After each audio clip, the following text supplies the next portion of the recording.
Vamos a ele. André Last está aqui.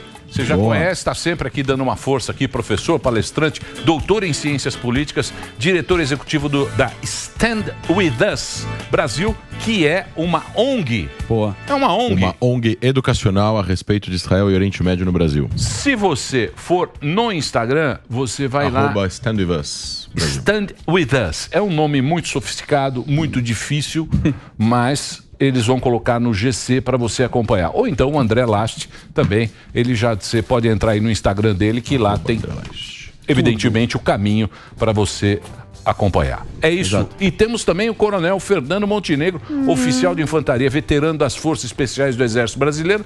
Ele está em Lisboa nesse momento. Você mora aí, meu querido comandante? Exatamente. Estou morando aqui já tem 8 anos. Muito bem. E por que resolveu ir para Lisboa, comandante? Olha, eu tinha um projeto de vida de experimentar morar no exterior. A partir do momento que eu passei para a reserva, eu comecei a ver como é que isso poderia ser viabilizado. E surgiu um visto de Portugal para quem tinha determinada condição. Eu apliquei e acabei vindo para cá. Muito bem. E está feliz aí em Portugal? Eu acho que é uma experiência interessante poder conhecer aqui melhor o velho mundo, né? Ver as nossas raízes, até portuguesas, vale a pena. Para mim está valendo a pena. Valeu. Então vou aproveitar agora e pedir para o André fazer a primeira pergunta aí para o nosso querido coronel. Se solta. Coronel, boa tarde. Que o senhor acha? Que o senhor acha que vai mudar com essas descobertas de crime de guerra que estão sendo reveladas aí com as saídas das tropas russas de algumas cidades ucranianas? Você acha que porque é o que o Zelensky está falando agora, cadê o Conselho de Segurança, né? Até agora não estão peitando a Rússia porque ela tem poder de voto, mas o que tá sendo descoberto são massacres, né? Numa guerra assimétrica, onde estão vendo que civis foram assassinados nas ruas. O que você acha que pode mudar agora com isso? Olha, essa pergunta é bem interessante, porque a gente está tratando de uma potência nuclear, a segunda maior potência militar do mundo. Até hoje eu nunca vi alguém pensar em colocar uma força armada de uma potência militar no banco dos réus de algum tribunal penal internacional. Vai ficar em torno de narrativa, de sanções, mas na prática eu não acho que vai mudar muita coisa. Todo mundo sabe que o Stalin fez vários genocídios dentro da União Soviética e isso aí nunca deu em nada, né? Então, na Segunda Guerra Mundial a gente viu ali, a Alemanha foi derrotada e acabou sentando ali nos bancos dos réus, consegue fazer isso em alguns outros países ali, como o Slobodan Milosevic, mas efetivamente eu acho que na Rússia isso talvez não mude muita coisa. É verdade que esses eventos aí, a gente tem que ter uma cautela na hora de comentar isso, tem várias narrativas divergentes no terreno e também vale a pena lembrar que a participação de grupos mercenários em conflitos, ele aumenta muito o grau de violência. E esses locais aí onde estão interessados para esses massacres são locais ali onde estava operando o Wagner Group, que é um grupo, uma private military company russa, que inclusive o Dmitry Wagner, que é o fundador dela, ele tem uma aproximação grande com o Putin, e o nome Wagner dele é um codinome que ele usa, que é inclusive uma homenagem ao principal compositor do nazismo, né? Do Hitler. Do nazismo, do Hitler, Wagner, né? Ou seja, o Putin, ele, quando fez a ação, ele disse que queria desnazificar, mas ele está usando uma tropa que tem uma forte proximidade com o conteúdo nazista, né? Então, são essas dicotomias aí que a gente vê na guerra. Muito bem. Doideira. Eu queria saber, nosso coronel aí, Montenegro, está morando em Lisboa, depois você vai abordar bem rápido, eu queria que você falasse pra gente, sobre, você foi correspondente, chegou a estar no começo da guerra, eu tive essa informação, isso é verdade?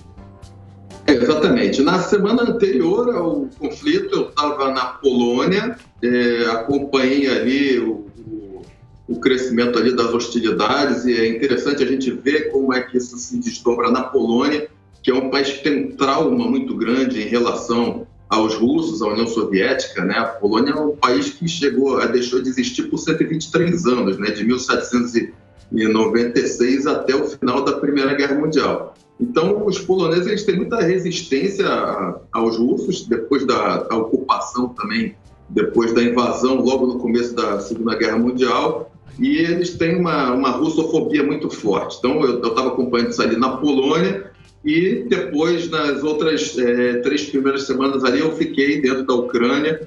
É uma mudança de atmosfera muito, muito forte, muito intensa. A gente observa ali a parte da preocupação das pessoas, a desconfiança de todo mundo que é de fora, a apreensão, a economia do país derretendo a olhos vistos, as lojas fechando, alarmes, né, de ataque aéreo, todo mundo entrando em abrigo toda hora. É uma experiência bem interessante, particularmente para quem é militar. A gente vê muita coisa. Tem o caso da nossa guerra particular no Brasil, né? Alguns problemas que a gente tem em parte de fronteira com o Farc, Sendero Luminoso, mas esse agora é uma experiência de um conflito de alta intensidade e, para mim, foi bastante interessante ver como é que isso se desdobra. Ia fazer uma pergunta para o professor André, só que ele tocou no assunto do julgamento, né, da Rússia por crimes de guerra. Como é que faz esse julgamento, professor? O que é esse julgamento? Quem é que faz esse julgamento? O que é declarado crime de guerra? Bom, é complicado, porque existem 2 tipos de tribunais internacionais. O Tribunal Penal Internacional e o Tribunal... Corte Internacional de Justiça. A Corte Internacional de Justiça. A Corte Internacional... Um julga países, outro julga pessoas. Agora eu não lembro qual o TPI julga pessoas. O Tribunal Penal Internacional julga pessoas e a Corte Internacional de Justiça julga países. Exato. Normalmente, aquele que julga o TPI, que julga pessoas, ele serve para julgar pessoas quando não existe uma corte boa dentro do país para se auto-julgar, né? Então, democracias que estão engajadas em guerras, elas têm cortes, elas podem julgar os seus militares. A Rússia vai dizer que tem cortes, então eles não vão conseguir julgar os próprios generais russos, apesar de a gente estar vendo aí que eles têm que ser julgados. Então é complexo. Para você poder colaborar com o TPI, você precisa também querer que o TPI julgue os seus próprios generais. Então, e aí é complicado. Mas como o comandante falou, é tudo narrativa, né? Você vai dar narrativa, o russo fala que foi plantado lá. O cara tá morto, caído, com os braços amarrados numa bicicleta. Sim, plantado. Mas pode ser. Não, mas o que depende ele tá da narrativa. É guerra. A grande Agora, isso aí também é muita hipocrisia, né? Esse negócio de julgamento e tal. Porque cada um age de acordo com os seus interesses. Por exemplo, Iraque, América Central, Afeganistão. Não teve isso aí. Não parte de alguém não. Isso aí, que se lá também teve. É isso, meu querido Coronel Fernando? Ó, o Coronel Fernando sumiu. Ele entrou no meio da missão. Será que tá com algum? Então, já aproveito e jogo pra você que também você manja tudo. Faz de novo. Você não acha que também que existe muita hipocrisia? Porque não é muito efetivo. Não é muito efetivo isso. Depende de quem... Óbvio, ninguém vai... É muito mais difícil julgar um país que tem uma cadeira no Conselho de Segurança, que é um país grande e poderoso, do que um país, um Estado falido. Ou, por exemplo, é um país que tem muito menos poder para articular politicamente para ele não ser julgado. A Corte Internacional de Justiça julga países, né? Quando eles cometem crimes de guerra. Normalmente países ditatoriais, países não democráticos que cometem atos de atrocidade. O Tribunal Penal Internacional julgou na questão da Iugoslávia, vai julgar crimes de guerra cometidos por soldados e por generais. Então, mas a consequência é ou pedir uma desculpa. Que é Putin? Uma sanção? Pede uma desculpa e acabou. A consequência... É muito difícil imaginar que alguém vai julgar algum general russo com a conivência da Rússia. Existe uma implicação prática impossível. Também, né? A pessoa tem que ser levada ao tribunal para ser responsabilizada. Presa. E Putin não vai ser levado ao Tribunal Penal Internacional para ser responsabilizado, nenhum dos generais dele. Então, se eventualmente isso daí terminar num acordo diplomático entre Ucrânia e Rússia, que é uma possibilidade, apesar da gente estar discutindo isso hoje, provavelmente a Rússia vai falar, olha, as pessoas que cometeram crimes de guerra serão responsabilizadas de acordo com a lei russa. E daí você você tem lá, enfim, as penalidades que podem ser aplicadas. Ou até pode existir uma anistia. Pode falar, olha, houve insurgência aqui, houve uma série de insurgência nas cidades separatistas e a gente vai fazer uma anistia para os dois lados. Mas o que pode acontecer também é o seguinte, né? Você tem sanções pessoais. Então, o cara não pode viajar, por exemplo. Ou se ele viajar para algum lugar, ele pode ser preso. Exato. Então, por exemplo, se algum general russo vai para Inglaterra, ou o ex-general russo vai para Inglaterra, se ele estiver na lista de sanções, ele pode ser preso na Inglaterra e levado já para Haia para ser julgado na Corte Penal, no Tribunal Penal Internacional, né? Coronel, voltou, coronel? Enfim. Tá aí, coronel? Esse coronel tá aí? Não tá aí. Não tá aí. Por favor, vocês têm mais perguntas? Ô, André, você no Stand Up Fuzz, também no seu canal você produz muito, né, no Telegram, lá eu vejo no WhatsApp também, que tem um grupo que você vai mandando. E tava tendo muito atentado em Israel recente. O que tem acontecido na parte que tem de vídeo com a parte árabe também? Aliás, a gente tava aqui, né, quando teve o primeiro atentado há 2 semanas atrás. Tinha rolado o primeiro atentado em Beersheba, no sul de Israel, um beduíno, que é um árabe israelense que mora no sul de Israel. Do nada foi e cometeu um atentado, matou 4 pessoas esfaqueadas na rua. Esse rapaz tinha se radicalizado, tentou entrar para o Estado Islâmico, tentou ir para a Síria, e aí ele foi preso por Israel antes de ele conseguir sair do país, porque ele ia tentar entrar na Síria através da Turquia. Aí ele foi preso, ficou 3 anos preso, foi solto. E aí ele foi acompanhado pelo serviço secreto e se desradicalizou. Então ele vivia uma vida normativa e do nada ele pega uma faca e matou 4 pessoas.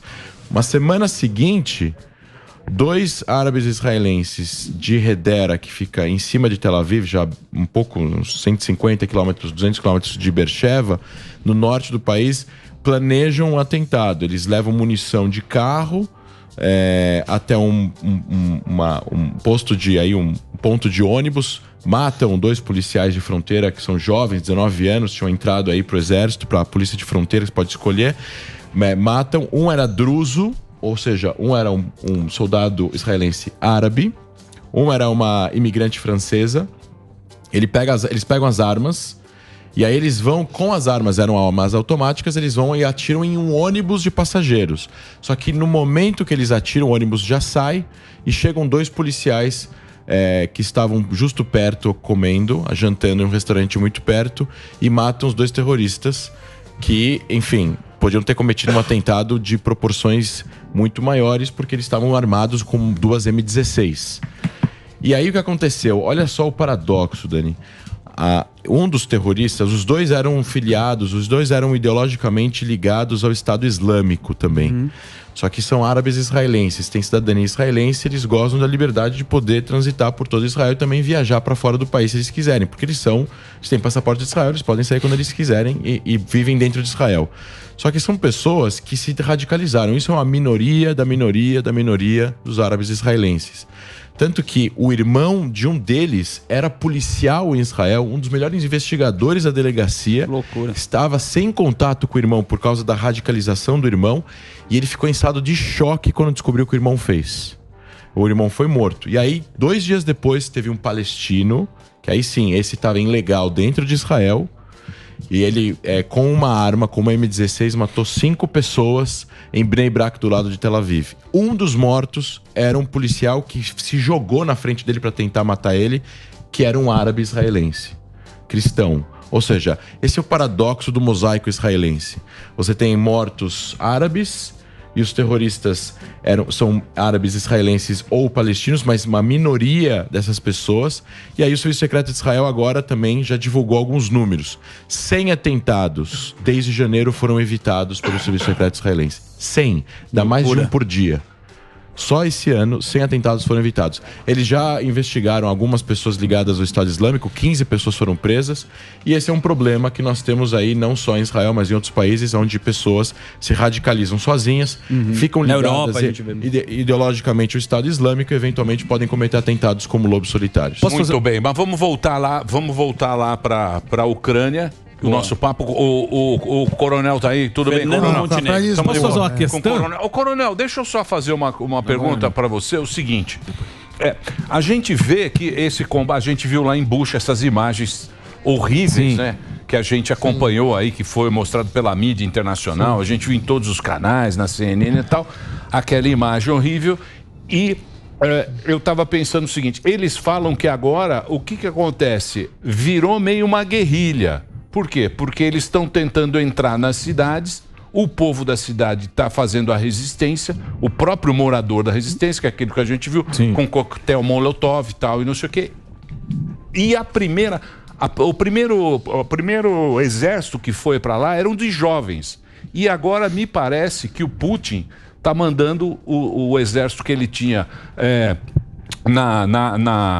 no Oriente Médio, está mandando esse exército, mas que está mais acostumado a entrar em batalha. Quer dizer, vai ficar muito pior essa guerra. Essa guerra ela vai ser mais, vamos chamar assim, de feia. O que a gente vai ver a partir de agora.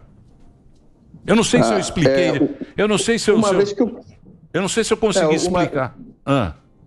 Uma vez que o combate ele entre nas cidades e passa a ser prioritariamente urbano, é um combate muito mais complicado.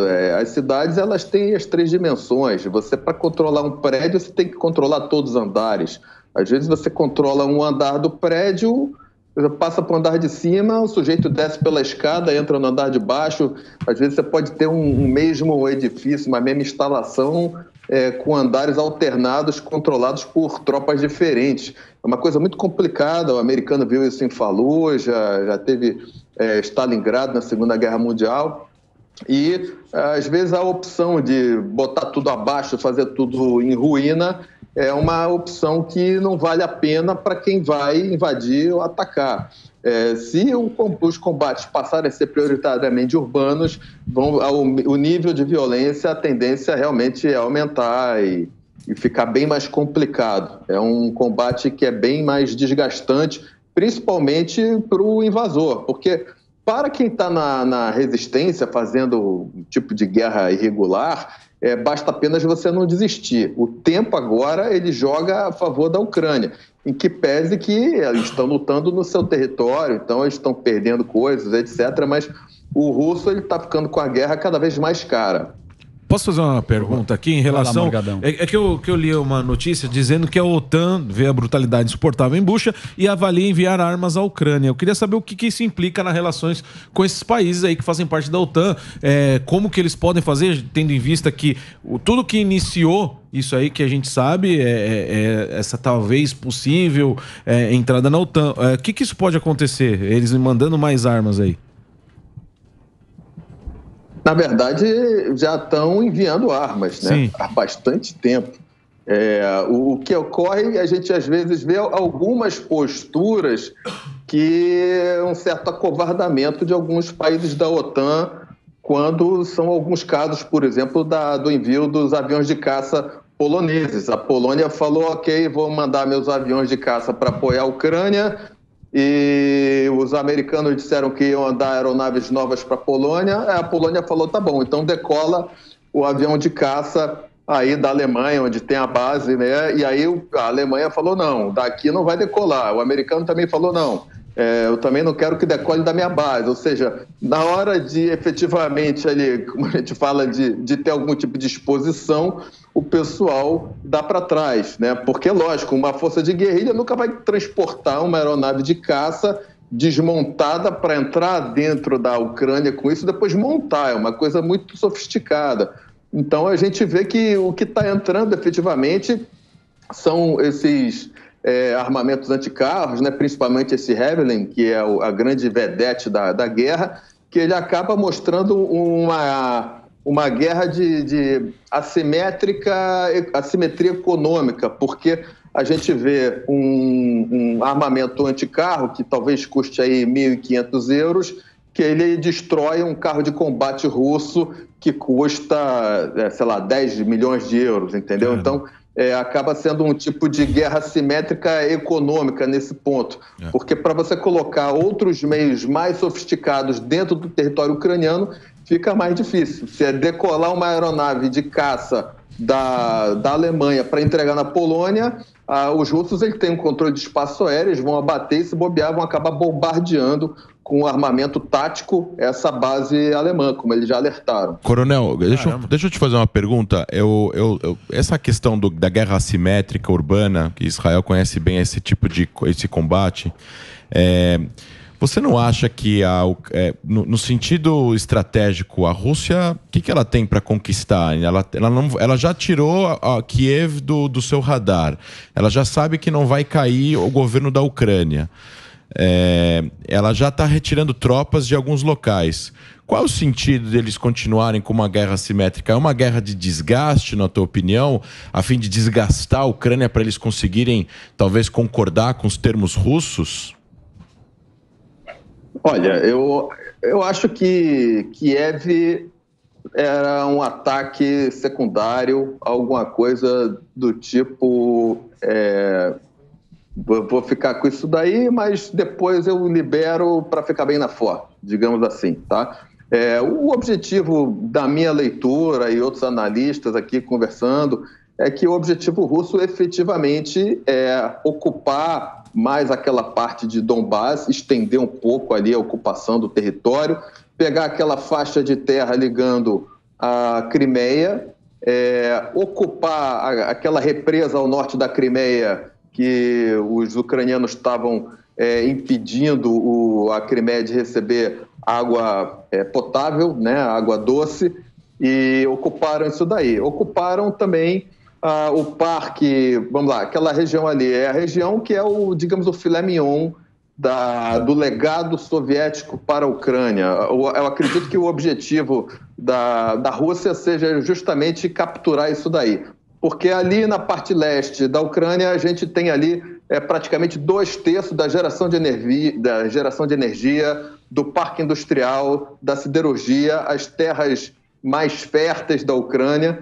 E com isso daí, eles mantendo ali o controle daquilo ali, praticamente o resto da Ucrânia passa a ser um país com muito pouca energia, o que inviabiliza praticamente o desenvolvimento da indústria, e também com um problema da parte da exportação, né? O porto de Odessa ali, que está com bloqueio naval, é um porto que escoa ali 95% da produção de alimento da Ucrânia. Eu acredito que eles vão liberar a parte oeste da Crimeia e vão ficar ali com a Crimeia, com aquele corredor ali que tem Mariupol bem no meio, que está bem desgastada a cidade, e vão expandir um pouco a fronteira ali da região de Donbás. E com isso eu acho que o russo praticamente já ganhou a guerra. Agora o problema vai ser a outra fase, que é a fase da estabilização dessa região, né? Que é uma fase extremamente desgastante. Os ucranianos não vão entregar barato. Agora, tem uma estratégia que eu estou observando dos russos, é fazer os corredores humanitários tirando civis. À medida que vão reduzindo o número de civis dessas áreas, a tropa russa passa a ter mais liberdade de ação. O outro detalhe interessante é que os civis que estão saindo da região de Donbás, que é uma região que já tem muita gente pró-Rússia, e daquela região ali de Mariupol, são civis pró-Ucrânia. Ou seja, para o russo, ele pode, depois de que estabilizar a frente, fazer um plebiscito e fazer com que o pessoal vote ali. A maioria vai dizer que prefere ser pró-Rússia, e com isso ele pega aquele arco de alianças que ele tem ali do Irã, Venezuela e Síria, vai todo mundo reconhecer, né, junto com a Bielorrússia, e ele vai dizer que aquilo ali é um país independente. É uma probabilidade disso acontecer. Muito bem. E ele começou a mandar bala também agora em Odessa, né? Esse final de semana já manda bombardear Odessa e tal. Então o interesse do Putin é essa região, né? A região é o filé mignon da Ucrânia, entende? Ele ocupando aquilo ali, a Ucrânia é um país com muito pouca energia, com o parque industrial praticamente vai ficar tudo na mão do russo, né? Então, o resto da Ucrânia, que é a maior parte do território, é um território ali muito pouco industrializado, né? A Ucrânia é um país que exportava energia. E agora os russos estão ocupando, né, a própria Zaporízhia, que é a maior geradora de energia deles, né, nuclear, está na mão dos russos, né? Então, eles vão colocar um parque industrial para funcionar e vão ficar com o filé mignon da Rússia, da Ucrânia. Ô, coronel, e como é que vai ser o futuro? Porque o futuro também, né, o pós-guerra. Como é que vai se resolver isso aí? Todo esse conflito? Olha, isso daí é uma coisa bem interessante da gente pensar. Eu acredito que a Europa e os americanos vão fazer investimento, no caso aí, para a recuperação da Ucrânia, dessas partes que não vão ficar ocupadas pelos russos. Os russos não vão sair desses locais, vai ficar aí uma guerra de atrito, de fricção bem grande, vai ter bastante terrorismo ali dentro, né, com um movimento de resistência, financiados aí pela OTAN, pela própria Ucrânia, vão continuar acontecendo. Os russos, eles têm feito o quê? Eles têm pegado os locais onde eles ocupam, tiram o prefeito da cidade e colocam alguém que o serviço de inteligência russo já tinha levantado que era pró-Rússia nas redes sociais, alguns políticos pró-Rússia, né? Talvez até financiados antecipadamente pelos russos, algumas campanhas aí. Então, eles já estão fazendo esse tipo de coisa. Então, assim, nessas regiões ocupadas pelos russos, vai ter bastante estabilidade, eu acredito, com bastante ataques terroristas ali. O resto da Ucrânia deve ter aí um esforço ali de recuperação financiado aí pela Europa. A Ucrânia, ela provavelmente deve entrar na União Europeia, né? Não sei se no espaço Schengen, mas na União Europeia tem uma probabilidade dela entrar. Ela vai continuar se armando, vai continuar recebendo arma, não vai entrar na OTAN, mas vai ser um país que talvez adote uma postura tipo Israel, independente de começar a se armar de forma estratégica. Os russos vão ficar fazendo uma monitoração disso, né, assim como os americanos ficam monitorando o Irã, mas eu acho que essa é a tendência do que vai acontecer a partir daí. A Polônia é um país que recebeu uma carga muito grande de imigrante. A gente sente aqui na Europa essas pressões de receber imigrante. Aqui em Portugal tem bastante ucraniano também. A Polônia acho que é um dos países que tem mais gente. Eu estava na Polônia e vi. Dentro da Polônia tem uma rede de apoio aos ucranianos, que pessoas estão recebendo ucranianos em casa, mas também tem outro problema na Polônia, que é a máfia ucraniana. Ou seja, tem pessoas da Ucrânia, que nem todos são gente boa, né, que chegam na Polônia e tem lá uma máfia que justamente trata dessa parte de tráfico humano, tráfico de crianças e esse tipo de coisa. Mas é uma loucura mesmo, que eu estava pensando o seguinte, né, o comandante André, nos anos 90, né, logo depois do muro, logo depois que terminou a União Soviética, né, a Europa, ela viveu um momento de positivo, tudo são flores, floresceu, no war, a paz, né, o próprio... Tocava em média, a própria globalização, não é? Custos menores, né? Aquela coisa não investiram toda. Parece que a gente está voltando ao que era, cara. Pra você ver como a vida é cíclica. Você vê também assim, comandante, você que é um cara especialista. Olha, esse conflito está mostrando que você ter paz sem ter investimento em defesa é uma coisa muito vulnerável. A gente viu ali o discurso da Rússia de querer desmilitarizar a Ucrânia e agora praticamente a gente olha ali que eles se surpreenderam com a capacidade de resistência da Ucrânia. Os ucranianos, eles estão demonstrando que, eu já dizia o Napoleão, né, o valor moral ele pode corresponder até 3 vezes ao que você tem de equipamento material numa guerra, ou seja, a vontade de lutar, a vontade de combater. E os ucranianos, eles estão mostrando isso daí, ou seja, pelo que eu conversei com os ucranianos lá, todo mundo que eu conversei se considera um soldado em potencial. Então, às vezes eu vejo pessoas reclamando, não, porque o Zelensky está distribuindo arma para os civis. Só que acontece que os civis, eles querem combater, né? Eles estão defendendo a casa deles. Eu encontrei no trem indo quando saí da Polônia, entrando na Ucrânia, eu encontrei vários homens em idade militar, alguns com com 20 anos fora da Ucrânia, 30 anos, eles estavam voltando voluntariamente, alguns morando na Itália, outros na Alemanha, outros na Polônia, homens ali que tinham servido no exército ucraniano há 20 anos atrás, e eles voltando ali com moral extremamente elevada. Eu tentei até falar, lamento pelo que está acontecendo. Ele, não lamente não, nós vamos ganhar a guerra. E alguns com família, né? Aliás, todos com família, com noiva, com filho, com neto, e eles voltando com a vontade de combater. Então, isso é uma coisa que eu achei que até uma lição de civismo muito grande, tá? Para a gente observar. A gente vivencia no Brasil também uma guerra assimétrica, mas tem outro tipo de perfil a nossa guerra, né? Sobre o que você comentou, você tem a escola de realismo, a escola de liberalismo e a escola construtivista em relações internacionais. Eu acho que o equilíbrio da paz, da prosperidade dos países europeus, que o Sami estava falando, essa questão da integração da União Europeia, países que estão integrados economicamente, é muito difícil de lutar em guerras entre si e tudo mais. Mas você tem um limite do realismo, você não tem como fazer absolutamente tudo que está à disposição da soberania de um país, porque você tem um vizinho que é um país ditatorial e ele não vai agir de acordo com esses mesmos valores. Então, o que está voltando agora é um pouco de construtivismo, né? Que são relações ideológicas parecidas. O equilíbrio está no meio. Deixa eu só fazer um break para a rede. É só para a rede o break. Eu tenho que fazer esse break para a rede e a gente continua com o papo. Papo elevado. Vai lá, aqui. Reginaldinho. Ginaldo. O Delari vem lá, a carinha dele. Muito bem. Coronel. Deixa eu só perguntar uma coisa pro Coronel, que eu ouvi. Claro. Que às vezes eu ouço e é bom falar coronel, manda. Coronel é coronel. Autoridade. A patente. Coronel. Autoridade. Exatamente. E hierarquia e disciplina. Isso que falta aqui.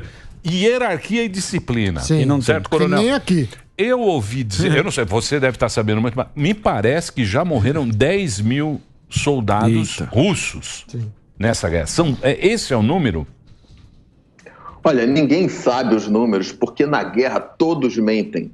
Inclusive a comunicação social oficial, tá? Ou seja, qualquer coisa que o Putin diga, que o Zelensky diga e até que a OTAN diga, você tem que desconfiar. É muito pouca coisa do que é dito vai ter um real interesse de informar. Isso a gente está tratando agora da guerra informacional, são as operações de informação. Só é divulgado o que é de interesse do esforço militar. O centro de gravidade desse tabuleiro da guerra, é um dos tabuleiros da guerra, né? Tem o tabuleiro da guerra econômica, tem o tabuleiro da guerra diplomática. Esse é o tipo de tabuleiro em que o centro de gravidade é a conquista da opinião pública.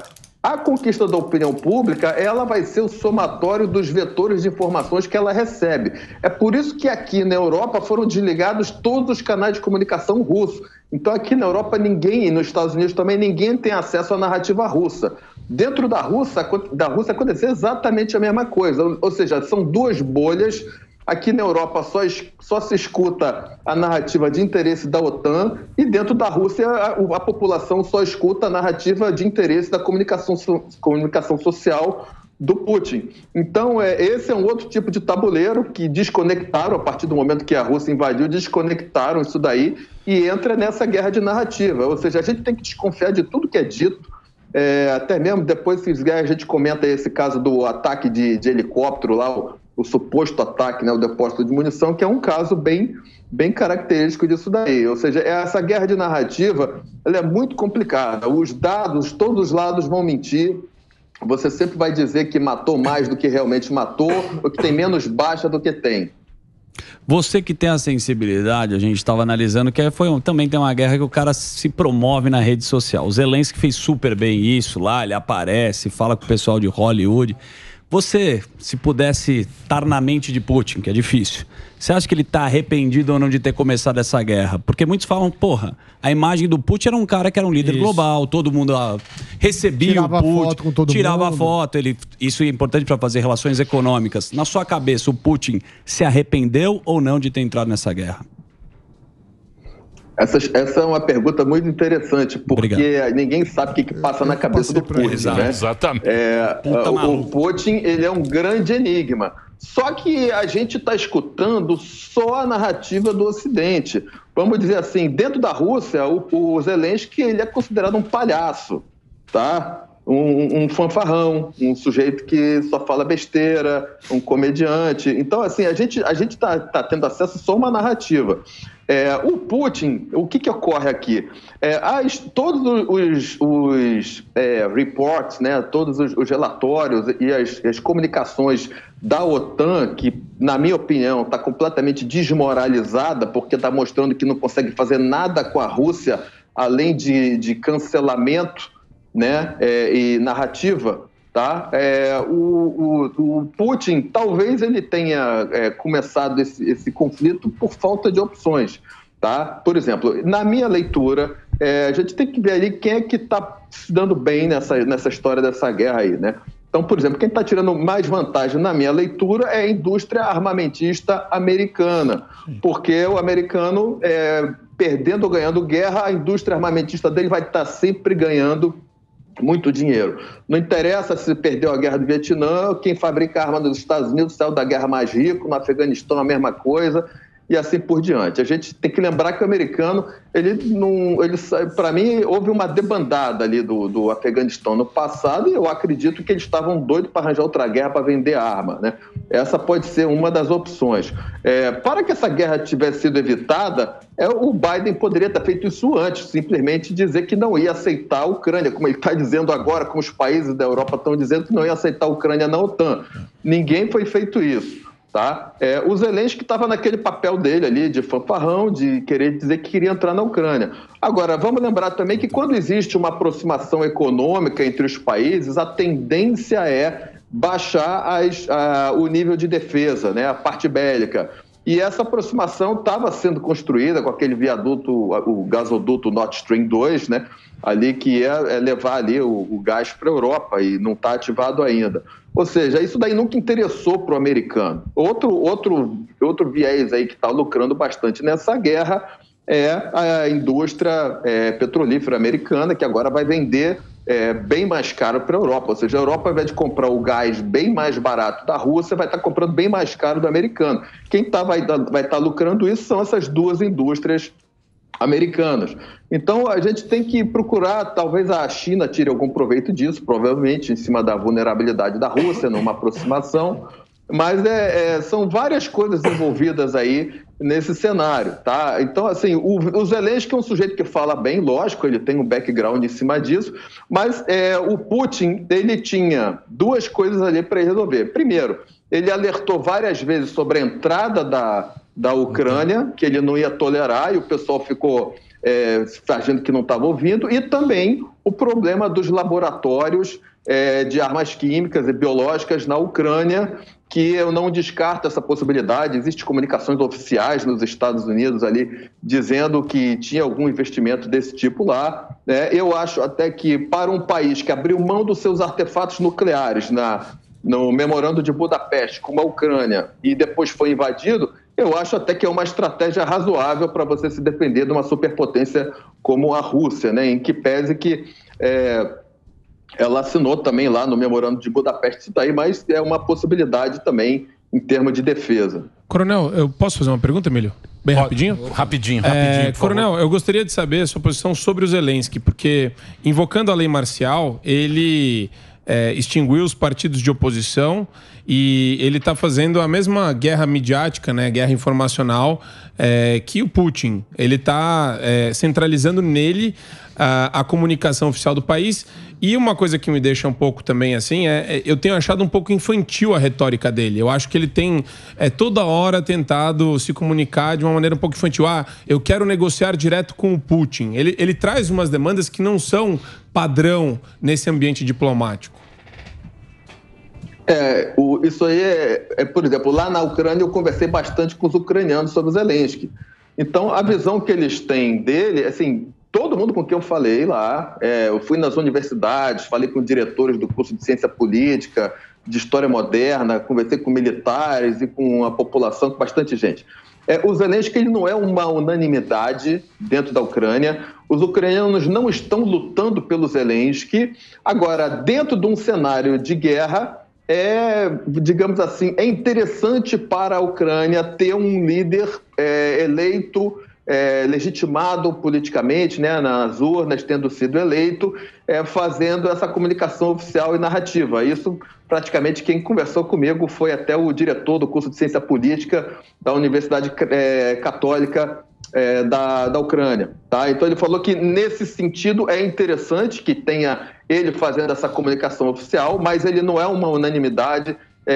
Existe uma rejeição grande dele ali, pelo menos na Ucrânia, e os ucranianos falaram que, uma vez que ele morra, que a gente vai continuar lutando, vai assumir outra pessoa, porque nós não queremos arredar mais nenhum centímetro para trás em relação aos russos. Agora, a minha opinião pessoal é assim, que não existe nenhum santo nessa guerra, né? O Zelensky, logicamente, é um oportunista. Agora, vale destacar aí que é um sujeito que tem coragem, né? Que ele está lá combatendo uma potência, não saiu de lá, poderia ter feito igual o De Gaulle, né? Fugiu para a Inglaterra na Segunda Guerra Mundial e fica lá só falando pelo rádio. Ele continua ali no terreno, então, nesse ponto, ele tem algum mérito, sim. Mas o que a gente vê, né, meu querido comandante, é o seguinte: no final sempre é o povo, sempre toma só do nosso, sempre. Sempre é o civil que acaba se ferrando nessa história, porque você vê, né, o Biden usando isso para a eleição que vai ter agora o meio termo lá nos Estados Unidos, usando essa guerra em benefício próprio. Muita gente querendo lacrar nesse momento. E aí sabe que a diplomacia tem que ser gente séria, sentada numa mesa, sem celular, sem nada, e resolver a questão. Isso a gente não vê muito acontecer nessa guerra. É esse momento que a gente vive. Acho, na minha opinião, que a posição dos Estados Unidos agora não está tão fortalecida. Eu acho que pelo que aconteceu no Afeganistão ano passado e o que está acontecendo agora, essa má leitura, todo mundo achou que erraram o cálculo. Todo mundo achou que o Putin não ia invadir. De repente ele foi invadir. Muitos analistas achavam que ele não ia invadir. De repente você acorda no dia 24 de fevereiro, ele invadiu. E lá a ONU, essa coisa que você gosta, o OEA, isso aí não funciona nada. Ele brigou na ONU, pô. Aí tem que acabar. Só para fazer comercial. Vocês viram ontem? Não, só para fazer o comercial do Imagine. Do Imagine. John Lennon. 4 resoluções do Conselho de Direitos Humanos anteontem, agora, poucos dias atrás. 4 resoluções do Conselho de Direitos Humanos, as 4 contra Israel. Nenhuma contra a Síria, nenhuma contra a Coreia do Norte, nenhuma contra a Venezuela, nenhuma contra a Rússia, nenhuma contra a China. Não funciona. Isso aí não funciona, é só para inglês ver. Meu coronel, muito obrigado, hein? Tá aí na linha? Obrigado, viu, coronel? Obrigado, coronel. Muito bacana a sua colocação aqui. Um prazer falar com um brasileiro aí que está em Lisboa acompanhando. Ele é correspondente da CNN portuguesa, é isso, né? Agora tem CNN em Portugal também, não é isso? Tem CNN aqui em Portugal desde acho que novembro do ano passado, né? Olha só. Tá legal. Muito obrigado aí pela sua participação. Boa sorte aí e obrigado mais uma vez. Boa. O coronel é Coronel Montenegro no Instagram para você acompanhar diretamente o coronel. Eu vou fazer o quê? Break, Dedê? É break? Então vamos fazer um break na sequência ele. Conradex? Conrador. Viajante. Diretamente. Cadê o Conrado? Aí, ó. Deixa eu ver, fala aí, ó. Conexão. Estão vocês, tudo bem? Tá boa. Mais ou menos. Maravilhosa a conexão aqui. Mais ou menos. Tá maravilhosa. É que tá de noite já agora. É de noite, velho. Craquelei, eu tô desde Tava o pôr do sol, coisa mais linda aqui na cidade antiga de Jerusalém aqui, Emílio. Esse áudio parece da Apollo 11. Tá bom, tá 150 Muitas mais. saudades daí. É áudio da Apollo 11. A Apollo 11... Ruído, o astronauta. Que é aberto. Na Lua tem esse áudio. E aí, Fica esse áudio que me dá um ódio. Amigo, eu vou aproveitar e te dar o livro que eu trouxe de presente. Muito obrigado, André. Aproveitar aqui. Obrigado. A gente se encontrou, a gente estava almoçando informalmente a semana passada, e aí o Milho falou alguma coisa sobre a história do povo judeu. Eu falei, vou trazer um livro... Os Judeus e as Palavras. Tá aqui, ó, um dedicatório e tudo mais. O André, muito obrigado aí pela colaboração que você faz aqui na Jovem Pan, em toda a programação aqui, trazendo aqui esses... Judeus e as Palavras. Exatamente. Muito obrigado pelo livro. Vou ler, inclusive. Dedê. Bonito livro. Inclusive, Amos Oz foi o escritor mais famoso que viveu em Israel. Ele tem outros escritores famosos, mas ele foi o mais premiado. Ele quase ganhou o prêmio Nobel várias vezes. Tem com a filha dele, ele fez alguma coisa. E ele fez esse livro com a filha dele. Bacana esse livro. Muito obrigado. Tá aqui, ó. Muito bem. Breakzinho, Dedê? Breakzinho. Valeu. Breakzinho. Na sequência, teremos a presença encantadora. Fernando Conrado. Senhores, Ele está onde? Em Tel Aviv? Tel Aviv. Jerusalém. Capital. Está na capital. Coloca mais uma vez. Vamos Coloca ver. Aí ele. está ele. Jerusalém, cidade antiga aqui atrás. Ó, Exatamente. Olha aí, ó. comendo um falafel e trazendo... Falar. Não, comendo mal, né? Não, é boa a comida. Não é boa. Comida israelense não é boa? Você tá Não é louco? boa. Você tá... é uma delícia. O chocolate Não. israelense é um dos melhores do mundo. Não é? E pra Não. quem não Mas é eu kosher, prefiro a ela sabe, brasileira. beleza, cara. Peraí, Nossa, não é me boa. Comida israelense não é boa. Você tá israelense é uma equivocado. delícia. Se você Boa. comer um falafel... Não, eu não falar, gosto de também. Eu tô não. com o Emílio, eu não gosto. Você tem hoje em dia de... Não. Não é boa. Não. Não é boa. Não Sim. vem com essa Não, história. não é. Porra, meu. Tô Tem coisa falando. boa. Não é boa? Não, me Falafel fala é qual que é o bom. prato típico. É um conjunto de comida árabe. Hummus. Não. Conjunto de Babaganu é comida árabe. não é israelense. Conjunto de comida árabe mediterrânea. Então você tem comida árabe. Tá mal. Qual que é o prato Peraí, o que é típico? comida árabe? Não tem. Comida árabe- Gefilte fish. Peraí. Calma aí, Não tem, Rafa. Qual que é a ordem? Comida árabe é proveniente da onde? Da Península Arábica. Ali a gente tá no Levante. O cara vai brigar Aí com a- depois você tem a comida mediterrânea, porque também tá no Mediterrâneo. Então é um conjunto dessas três coisas. Aí você acrescenta isso a comida judaica, a comida Mas a islâmica. judaica é kosher, Pera lá né? um pouquinho. Não, isso é um Pera lá. jeito de preparo. Não tem churrascaria kosher? Tem. E dizem mas que é isso é muito... um jeito de não é muito Não, não é- salgado. não é bom. Bem passado. Não, é que não Depende. O pode bicho tem que ser bem mal passado. passado. Depende. Depende onde você Não, compra não, carne depende onde você kasher compra hoje. carne. Você comprar lá, meu. Mas Aqui não é tem ruim, um lá é prato bom. típico. Não tem. Tem, pô. Aqui, por exemplo, Não no tem. Brasil, Shakshuka. o que é o E o Sam já fez. O Sam já fez a chuca já. Ruim, é Ele horroroso. faz, né? tunisiana. É Mas aí horroroso. Bem inventado é também. uma coisa horrível. Vai chegar a Páscoa judaica, a pior comida Não. que tem. Aquele gefilte fish. É uma delícia. É Tá brincando. Mas aí você É vai comer numa horrível. casa de um Cenoura. Sfaradi, Não, vai comer na casa de um Varene que é ruim. É ruim. Você tá Não, louco? mas é É massa muito com ruim, batata, é ruim. Bureca é ruim. É péssimo. Bureca. ruim, é Posso péssimo. falar uma coisa que você É gosta? péssimo. E ainda Bagel é dá ruim. colesterol. Bagel é ruim? Você gosta de bagel? Não, bacon é bom. Pão seco. É um puta pão Eu vou te seco. falar uma comida judaica famosa, todo mundo conhece. Um famoso bagel com salmão defumado e cream cheese Não, Nova York. o bom é o salmão. Mas é o salmão É israelense. bom, é bom. salmão. O bagel é Aí bom. sim, Mas o bagel Salmão não é faz mais da japonês. refeição Uma bureca, cotidiana. meu. Você já com uma bureca? Pera aí. É, mostra o Já bagel comeu bureca? pra eles. Deixa eu falar um negócio pra vocês. Bureca do Sam. Se Burega do você tem comidas boas que são as seguintes. Você tá na mesa Unânimes. judaica aqui agora, Calma. né? Ele tá A italiana, Sim, sim. a francesa Espanhola. e a chinesa. Tá bom. E a chinesa. Por quê? E japonesa. Porque tem no mundo inteiro. A comida.